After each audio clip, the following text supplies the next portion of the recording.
তাহলে হানস্টিক রিঅ্যাকশন ক্ষেত্রে যে কি কারণে করা হয় এই রিঅ্যাকশন, কারণ এই রিঅ্যাকশনের ক্ষেত্রে বেনজোইক অ্যাসিড স্টার্টিং ম্যাটেরিয়াল এবং প্রোডাক্ট কি পাবো, ব্রোমোবেনজিন।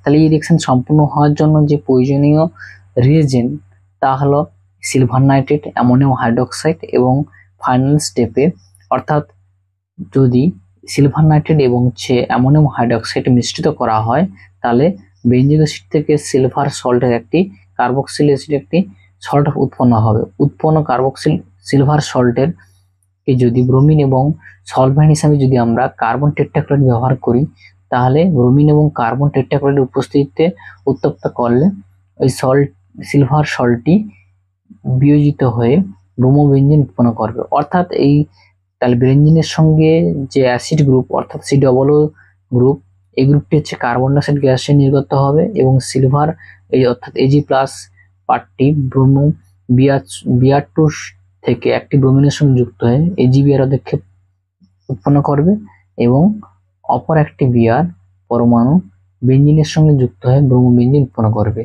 তাহলে এটি সম্পূর্ণ একটা রেডিক্যাল টাইপ রিঅ্যাকশন, অর্থাৎ রেডিক্যাল মেকানিজমের মাধ্যমে রিঅ্যাকশনটি কিন্তু অগ্রসর হয়।